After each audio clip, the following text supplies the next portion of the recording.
Nick accidentally pushed his mother, causing her to fall to the ground. He watched in horror as she began to convulse, and her eyes rolled uncontrollably, before finally going rigid and still. Panicking, Nick rushed to help her up, but a bizarre scene unfolded before him. His mother's eyes flickered out like lights, and to Nick's shock, he realized that her arm had fallen off when she hit the ground. Staring at the mechanical arm in his hand, it dawned on him that his mother was actually a robot, marked with a strange symbol. Desperate for answers, Nick hurried to find his father, but his dad simply said that his mother was out working a part-time job and asked Nick to heat up some food. This was all too strange. The next day, Nick went to work. The workshop supervisor greeted him with the same line every time, praising Nick for his diligence and suggesting he become a full-time employee at their company. Meanwhile, every time Nick submitted his comics to the publisher, the editor offered the same dismissive comments. Frustrated, Nick sought out his girlfriend, Lena, to share everything that had been happening. However, Lena didn't believe it. So Nick brought her home, hoping to show her proof. When he asked his father again about his mother's whereabouts, he received the same response. Upon entering his room, Nick found that the robotic mother had vanished, leaving only shards of glass on the floor. This only strengthened his suspicions. As they parted, Lena suggested that Nick was just overworked and imagining things, reminding him to rest before leaving. But once she was out of sight,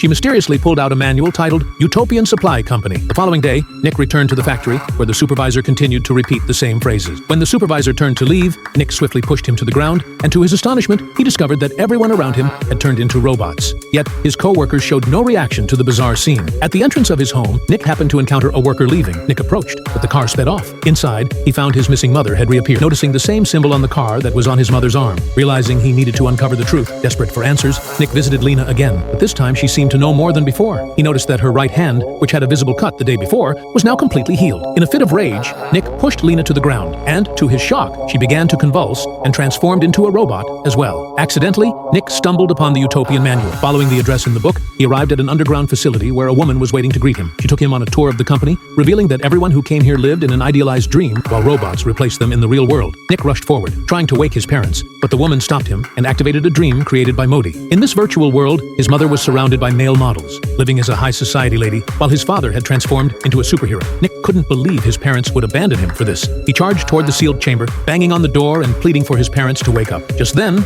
a worker appeared and restrained him, followed by the boss, who approached with a syringe, ready to make Nick experience the dream. As the syringe neared his body, Lena's voice broke through. It turned out she hadn't entered the chamber yet. Sincerely, she apologized to Nick, and together, they returned to the real world. Excited, Nick rushed home to tell his wife that his comic had finally been published, fulfilling a long-held dream. He thought his pursuit had finally succeeded, but Lena explained that they were still in utopia. Suddenly, Nick jolted awake, horrified to find 3 people staring intently at him. Back in the real world, Nick completely broke down, realizing he had been living in a dream all along. Everything that had just happened was a trial experience given to him by his boss, and even Lena's presence was merely a figment of his imagination.